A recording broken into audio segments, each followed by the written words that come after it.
Hello, everyone. Hey, how's it going? Welcome to the June 1st Austin Software Cooperative. We're going to be talking about some about Mondragon, and this will be a topic that will probably continue through several of these meetings, maybe not in a row, but there's some other cooperatives that we'll be looking at. Mondragon is made up of lots of little cooperatives, and there's a lot of aspects. Their history goes really far back, so we can probably talk about them several times. We're going to go a little bit into their structure a little bit, as well as some of the specific hard decisions that they had to deal with. Real-world stuff, like economy in Spain having a hard time and how they got through that.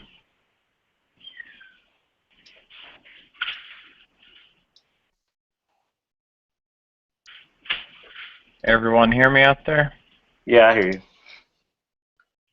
Yep, loud and clear. Cool. Great. So let's see. Is my screen being shared on one of the pages? No, I'm sharing, but... Okay. I was trying to share earlier.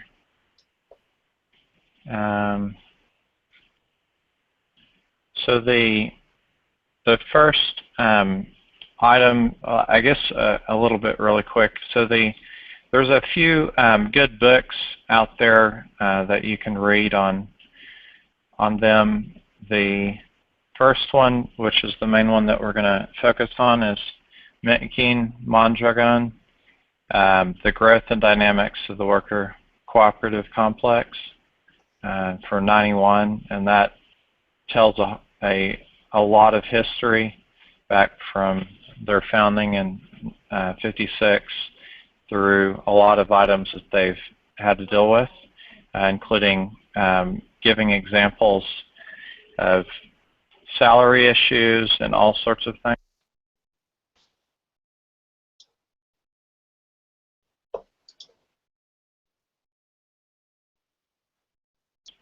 Oh yeah, and then another one would be Humanizing the Economy, Cooperatives in an Age of Capital. That one is a really good read. It's a 2010 book.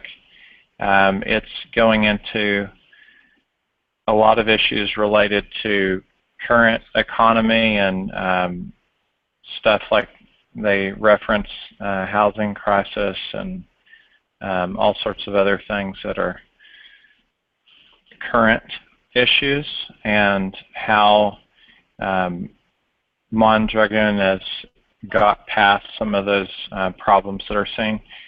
The Myth of Mondragon is another book that looks pretty good. I've just started reading it. I don't know if, Watson, you've read that one yet, but that's another one on my list to go through. So when I get through with these, then I'm hoping to come back over with additional info. But today's focus is more around just the Making Mondragon, and then other reading material. There's a lot of stuff out on YouTube. Democracy Now! Has done a lot of good interviews, and then there's topics ranging from the cooperative structure all the way through stuff on economics and specifically what they're doing. Okay, I'm going to, let's see if I can focus this on the screen. I think this will be the shared. So I'm looking at the figure, Watson, that you're sharing there, and this is the high-level structure. We've posted this to the meetup, so it may be easier to read it directly in there rather than on the screen here, but this is the overall structure. They're trying to handle a much larger number of workers than most.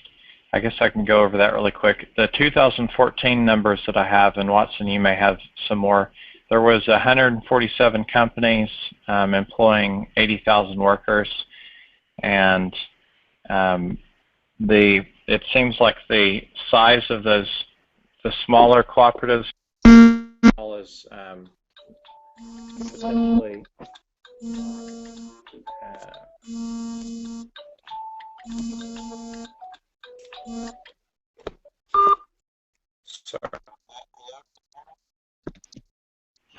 sorry, I had an incoming call there. I apologize.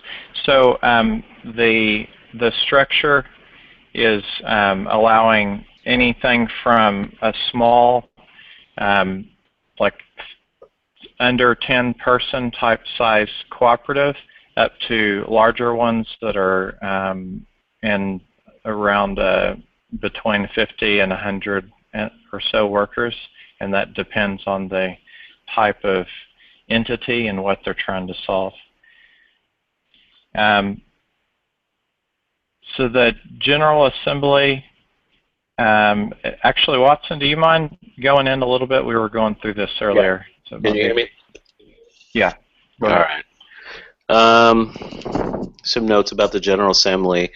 The General Assembly is the members, and they vote in the governing council. So every member has voting rights. So one member, one vote. They also have voting obligations. So if you don't vote, and you miss a vote for whatever reason, you don't get the vote the next time through. So you get a little punishment there. So that's the General Assembly. The governing council is elected by the members, and they are not the key executives. Those are the managers. So the governing council is going to be a bunch of people. They separate execution from governance. And that's a big thing within Mondragon. And they contrast that with regular companies who intermingle governance and execution. So that's a little bit about that. And then the social council, if you want me to go ahead and stop me, Taylor, if you want. But No, go ahead. Yeah, the social council is for communicating, furthering the communication process with the governing council and the General Assembly. So the people and the elected representatives. They can bring complaints to the social council, and the social council has higher access to the governing council. So when you're talking about 80,000 people, it would be madness if 80,000 people all tried to talk to the president or whatever, right? And so they do that. And as an example, as implemented within Mondragon is collective bargaining. Sometimes they handle some of that stuff. So there you go.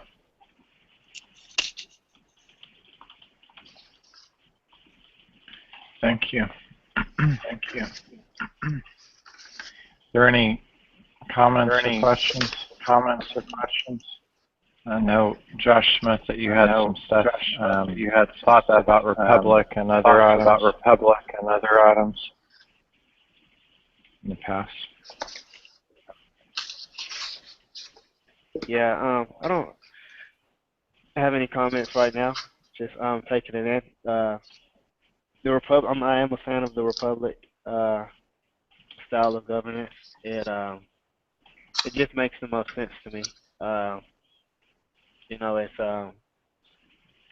leans more toward someone focusing on one thing and being good at that one thing, and having the the ability to have trust from the body to and for you to execute that. I mean, it just makes sense, but just something it in right now. Okay.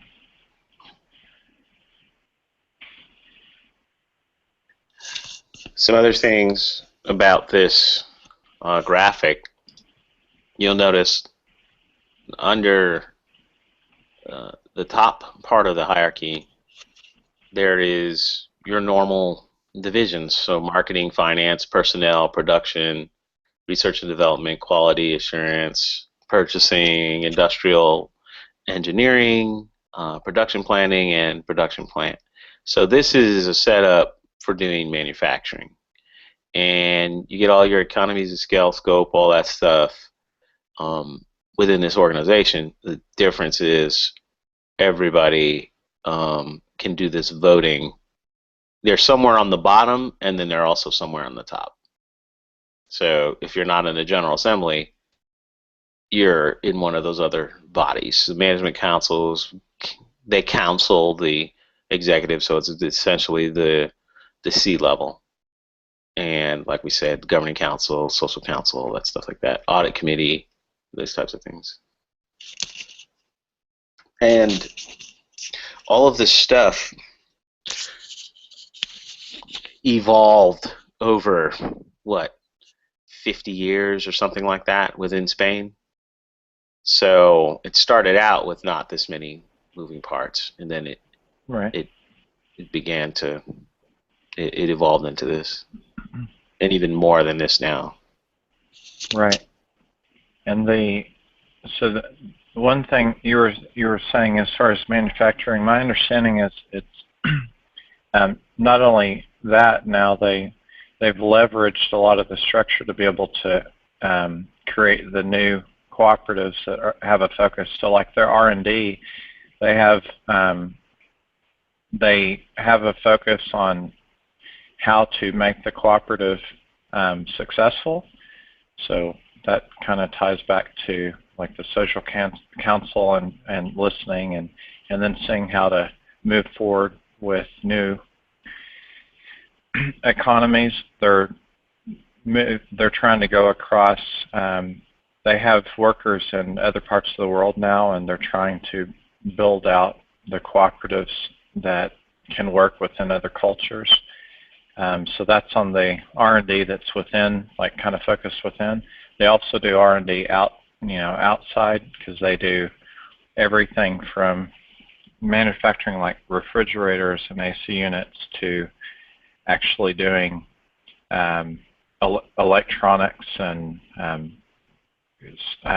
some of the software stuff, but I wouldn't say it's like an agency, but it's more specific to niche markets and things. But they have a lot of different the cooperatives, the small units actually have lots of different focuses, and they use the knowledge that they've gained for like marketing and finance or something in one area, and then utilize that knowledge in a new area that they're testing out.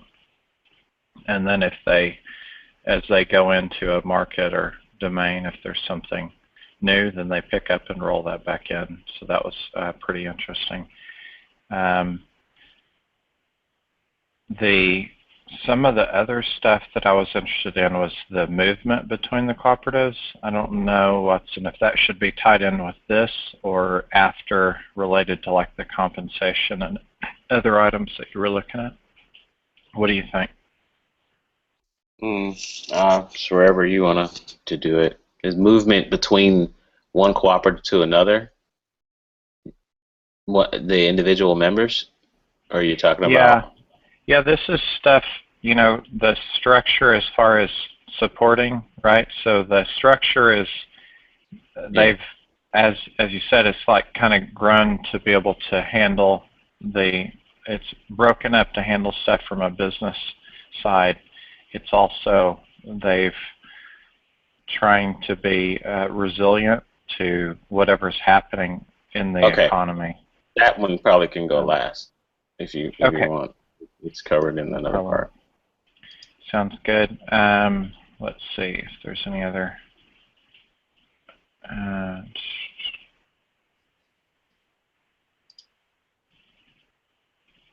And that's probably pretty good.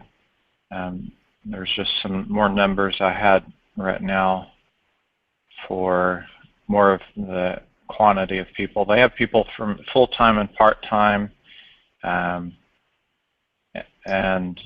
in the past it was all in Spain. They now are all over the world, so they're actually, it'll be, what I'd like to find, and I'm still looking into this side, is more on how they're working with the remote groups, since that's of interest for us. They seem to try to make it open to anyone that's interested to learn more, but they've had a lot of initial pushback whenever they used to try to go in and get people interested, and a lot of the concepts were new at the time, and they found that making the structure that they use, the transparency about how they run things, available for any new partnership or anything else, and then as the interest grows, then people find out more. What I was reading was some of the other locations, like they actually have some in the U.S. And then several places in Europe. They'll become more interested, and some of them have moved towards being a cooperative. I haven't found one direct that yet. I don't know if you've seen one, Watson, that one of the other locations outside of Spain that have joined as part of a small cooperative. Some of the structures seem to be heavily influenced, and they potentially may become like another member cooperative. But have you read anything about that yourself? Nope. Okay. Let's see. Okay, some of the other notes I have are around pay and compensation, so that's probably good for this next item that you have brought up. So the formula for determining compensation, you want to go ahead and talk about this? I know it was an item that you wanted to get into on the table. Well, sure. So you can contrast, or pay is always interesting. How do people determine pay? How do they increase pay? I personally have been contracting for most of my adult life. Well, really all my adult life. So, but I have had experiences with other people who complain about their pay increase. You know, they'll say, oh, I got a, every year they would get a 2% increase or a 4% increase or something like that. And they would complain about, it essentially doesn't match inflation. And it definitely didn't match the performance of the company. Now, it can. They have stock options and these types of things. But here's what Mondragon does. They always match the pay increase with the performance. There was a history of that failing, and that's in the book. And then this is what they came up with, because people essentially will just, vote themselves to have more and more and more pay. Well, what they came up with the discussion between all those organizations that we said earlier, or those groups, the social council, governing council, management council, and all that, came up with this system. We need to define some things here in order to understand that. CPI is the Consumer Price Index, and it measures the changes in the price level of a market-based basket of consumer goods and services purchased by households. The CPI is a statistical estimate constructed using the prices of a sample of representative items whose prices are collected periodically. So it's a way to measure your output, or what you're selling. And given that and trying to figure out based off of if the market's doing well or are you guys doing well and all this stuff like that, they went ahead and decided to peg things based off of that. And so what they did here, cash flow as a percentage of sales for a previous fiscal year. Well, if your cash flow in this way of this index is like a 6 and they have the CPI minus, you lose 4%, right? It doesn't start to break even until it's like a 10%, and then you get an increase when it starts to come down below. So that point at which pay increases is a CPI of 10%, right? So right here. So I'm sorry, this here is the CPI, this number, and then this over onto the right is your pay and how much it would decrease or increase. So CPI was 10, you're kind of staying even or starting to increase. 11, 12, 13, you're increase, and then you start getting really serious, 14, 15, 16. So they decided to use CPI to peg where you get your increase. So that's how they do it. So related to that, 2010 to 2011, when the economy in Spain overall was having some problems, they were able to, because of how they handle moving the money between the cooperatives and covering stuff like this on the pay increase, they had sales grow 10% while the economy was going down. And then overall, the pay change was able to either stay stable or increase slightly. That was one of the things I read that was pretty good. And then the other side, so you're talking about increase, the top part is you can decrease, and that's one thing that they handle for stabilizing.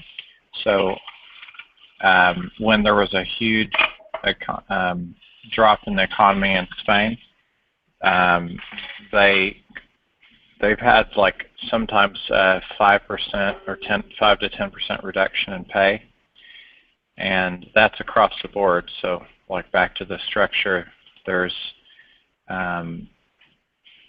I can't find a reference link right now, but what I was reading was they have a 1 to 8 ratio, so the highest paid would be 8 times what the lowest paid salary is in Mondragon. So it's across the board. We're in a traditional structure. You may have the executives are going to keep their salary, however high that is, and then everyone else is reduced. An interesting thing is this CPI goes across, because Mondragon is a whole bunch of cooperatives, really, and they all produce different things. Somebody might, produce some very high value item that's not even really a commodity, and then another may produce something that's more of a low value item. It might have lower margins, all that stuff. But CPI, this works for regardless of what your items are.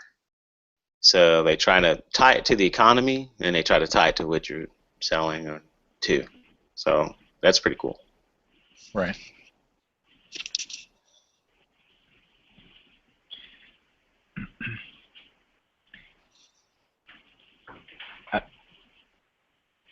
I think a lot of this ties in with the structuring as well. I guess the purpose, at least from what I was reading, they're trying to have more stability.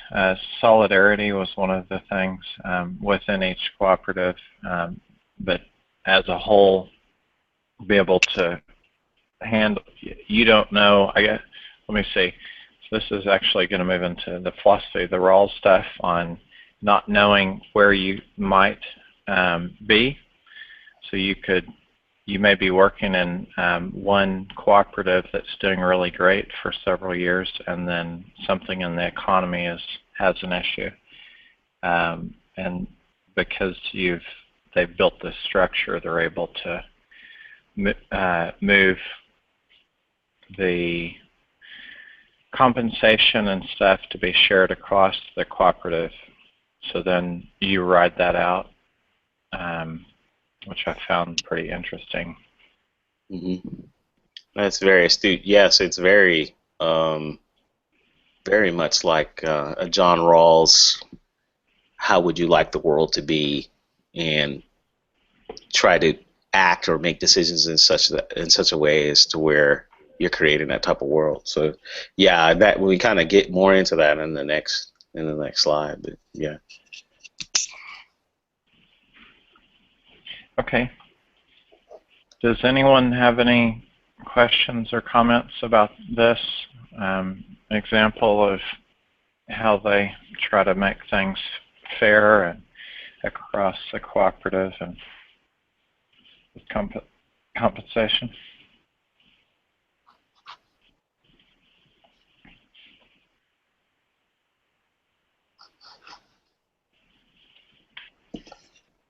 Cool. So I guess let's go on to the next slide.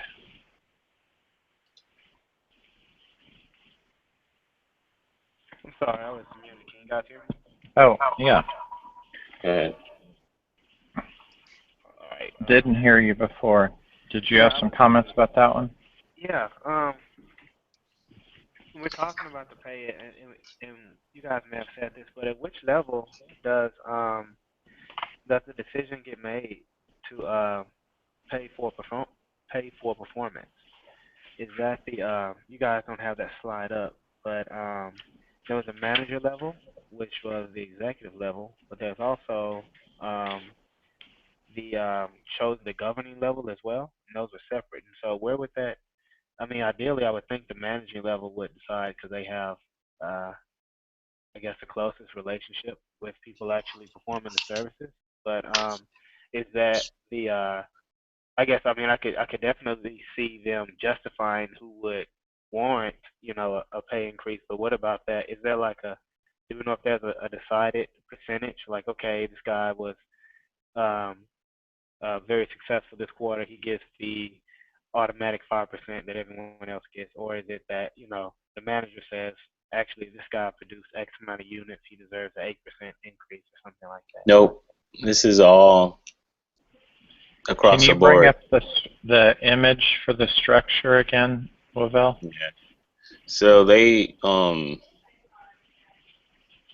bring it up. They they were originally market driven, so people would get paid if you're at executive level. They were getting paid that, and then they implemented this. So it's market driven plus this. But the bonuses and all that, as far as I know, nope. It's just this.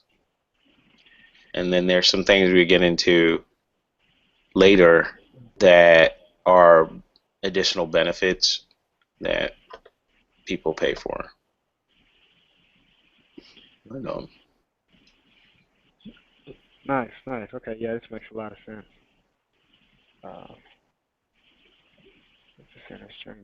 Yeah, nice. So I don't.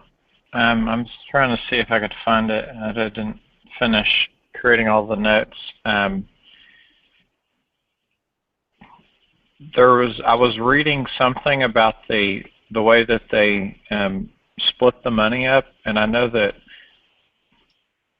they have at least this was like I'd read a couple of things in one of the books, and then I saw some interviews on it. It was talking about percentages that go into that are rolled back into the cooperative, as well as what would go into the top level cooperative, I know that they have, various amounts that are utilized, including stuff like they have like an education area that's kind of tied into the R&D. And then there's, depending on the year and how things are doing, there's dividends and everything else that's paid out. And all of those percentages, they have similar, I guess, to the compensation. They've worked through and found rules that seem to fit. There's, flexible on changing that through voting if need be, but they'll use those rules to determine the percentages.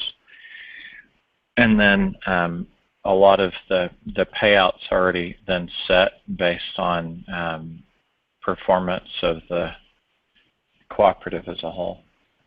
That was, I don't know, Watson, if you've read some of that, but it was basically talking about how they keep a lot of the money in the cooperative. And I don't think I mentioned it on here yet, but they do stuff like they do lending within the between the cooperatives. So if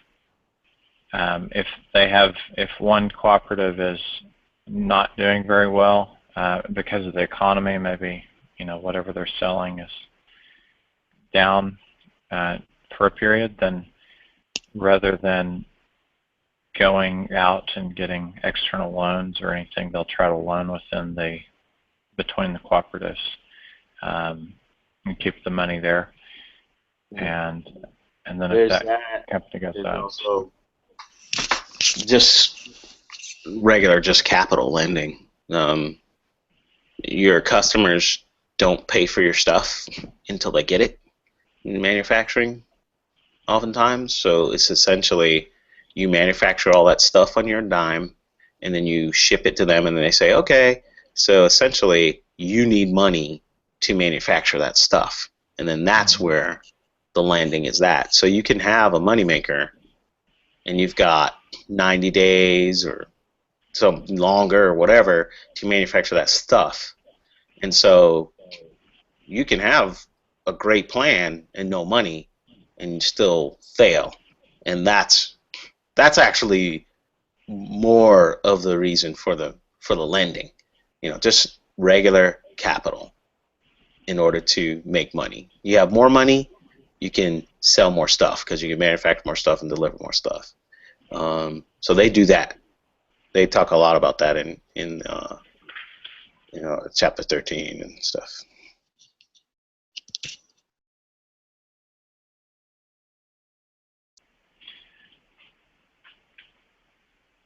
Chapter 12, that's right. All right.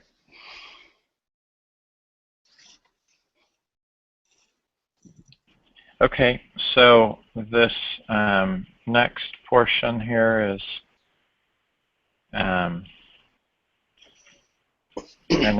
another example. Their formula for determining responsibility and sharing unemployment costs.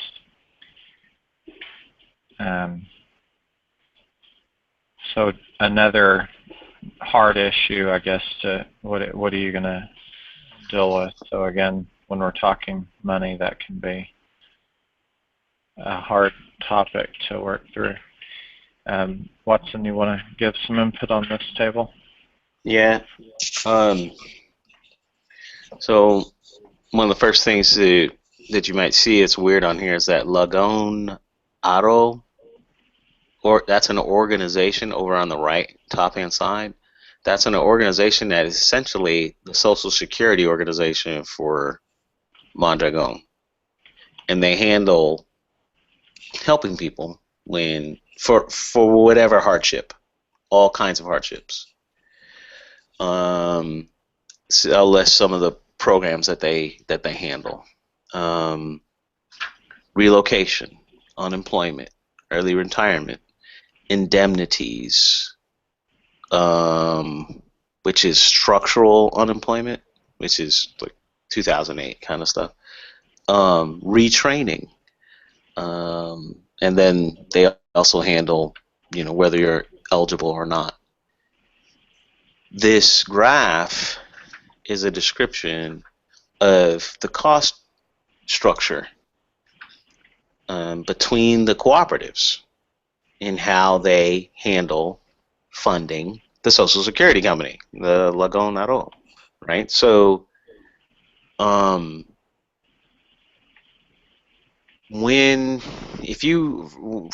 instance, if you're okay, well, first let me go from left to right. If your level of pay is 100%, that means that you are in a cooperative. Let's say there's 5 cooperatives. You're in a cooperative that's in the highest bracket, right? You're in 100%. And I believe that that's what that first one was. If you want to, you'll take a maximum reduction of pay of 16%, and the percentage paid by the employed members will be 70%, and to other cooperatives, right?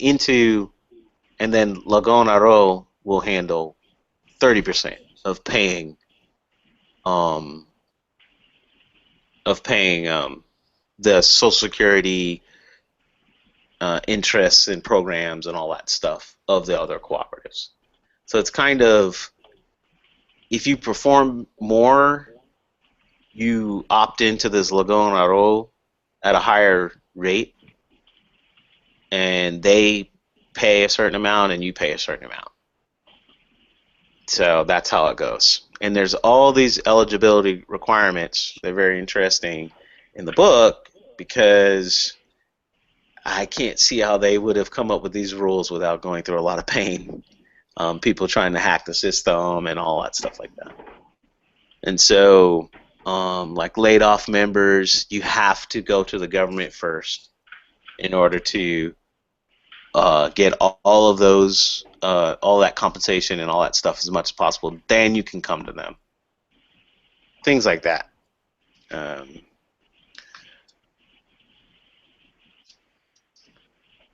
Let me read one piece of it. This is kind of 2 paragraphs. A cooperative is also heavily obligated to share in financing unemployment support. The formula in effect in the spring of 1985 linked the percentages contributed by the members of the firm affected by Lagon Aro according to the extent to which the cooperative had reduced its rates of pay to help cover unemployment expenses. To figure the obligations of the effective cooperative, its current pay level is compared with the weighted average pay of other cooperatives in its group. The higher the pay level of the affected cooperative, the larger the share of support to the unemployed members it is obligated to cover. The higher the pay reduction the employed members of the cooperatives are willing to accept, the greater the proportion covered by Lagon Aro. So in table 13, in this table that I'm showing, 100% level of pay is that prevailing in the cooperative group before the recession forced the members to take cuts. So they try to weight everything based off of your performance and what you're willing to take on and all these other things. So there you go.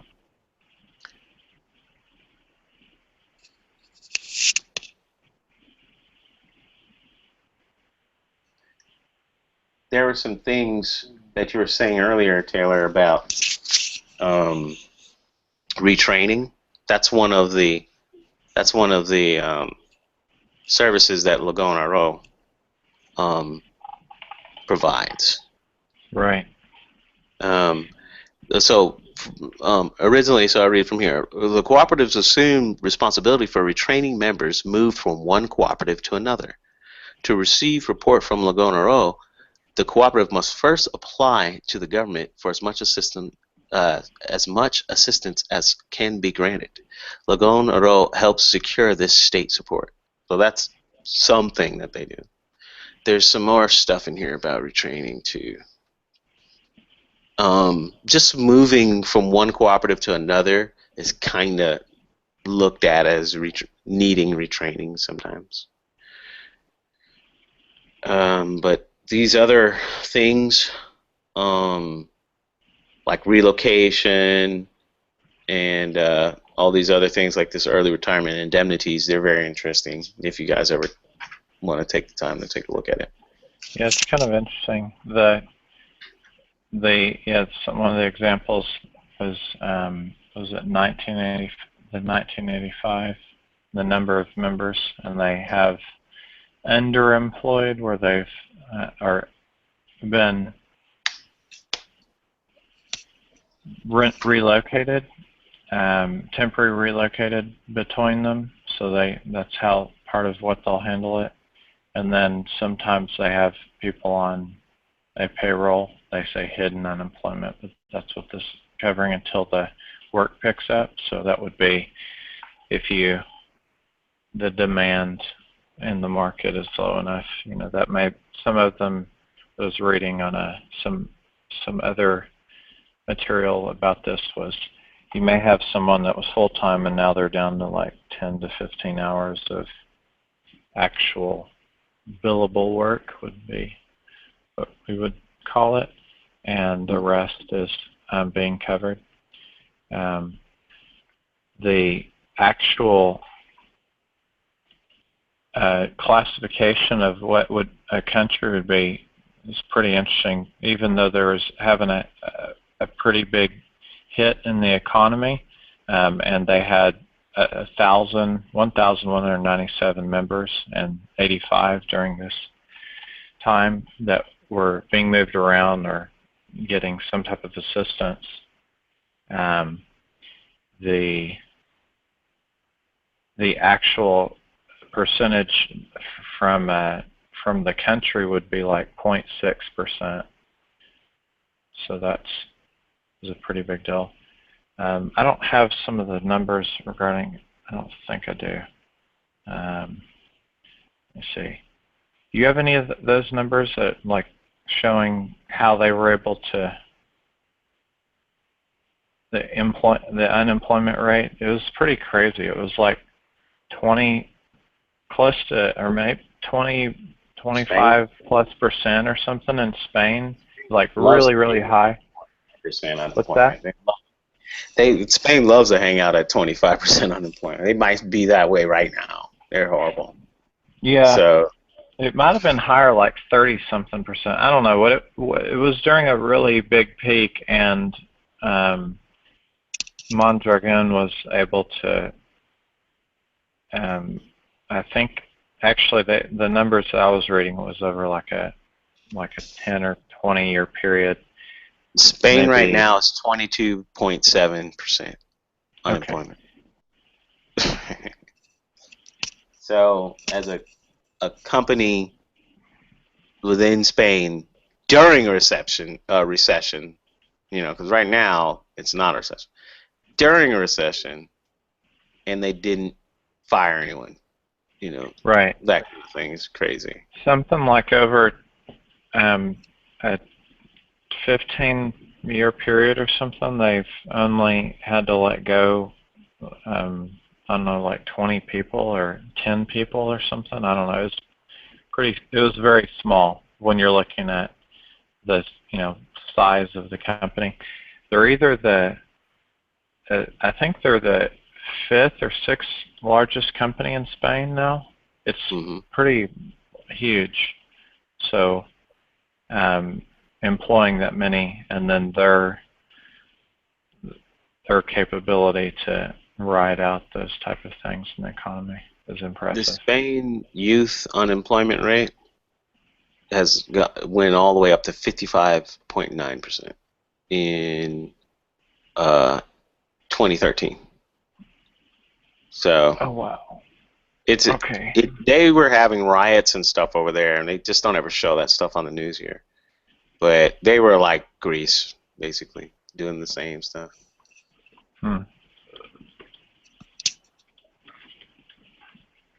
And with 80,000 plus employed, they didn't lay off anybody. Yeah. Which is insane. Yep.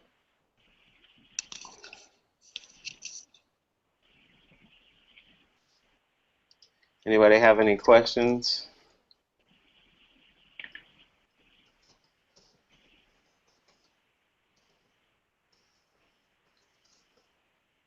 I don't know. It's pretty interesting to think about why the rest of the country didn't follow suit, right?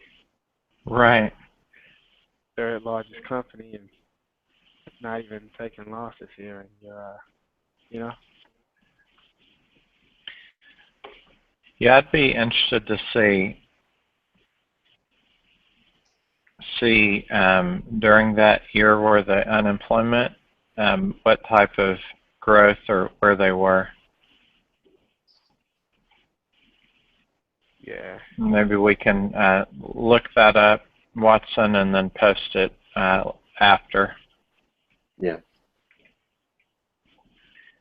Okay, so if there's no other questions or comments, then probably come to a close.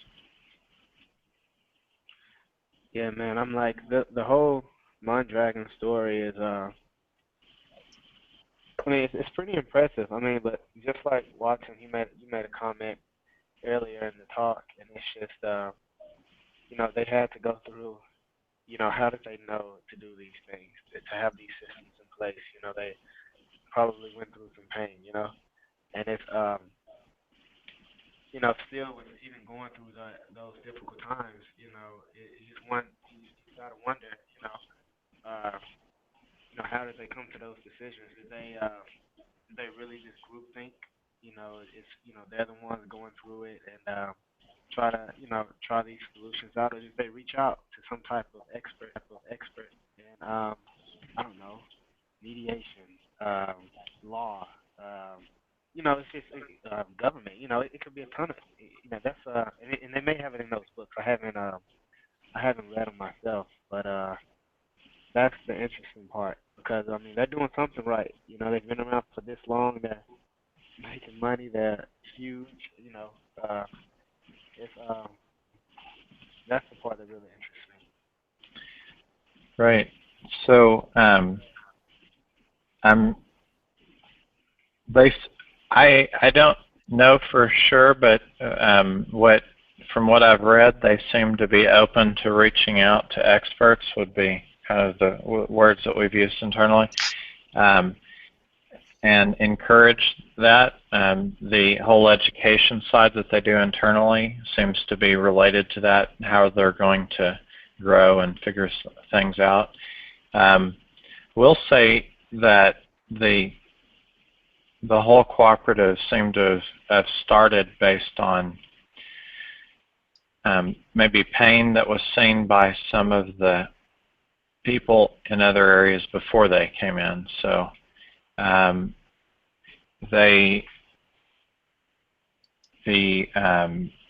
it was a priest, is that the right word, Watson? Yeah.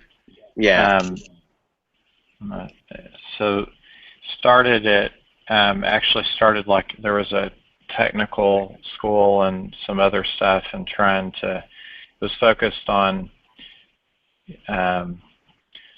in general having individuals should have the capability to learn, be educated, have skills that they can then use to be self-sufficient, and that type of idea, and then started encouraging cooperatives and stuff. And if I recall, there was some issues with recommendations on getting past problems that were turned down, and so decided to at other entities that were having problems and encouraging them, and they kind of turned it down, and then ended up getting together with some of the various people that graduated from the school, and then started building it out. And they had focus on specific market, and then that started iterating through. So that seemed to be the seed. So yep. Anything else?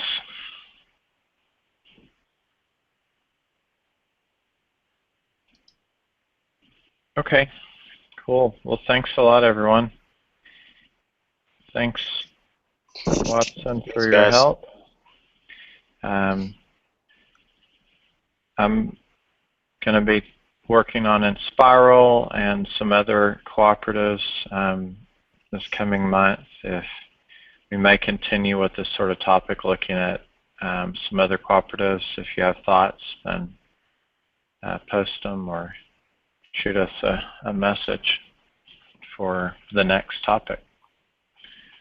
All right. Thanks, everyone.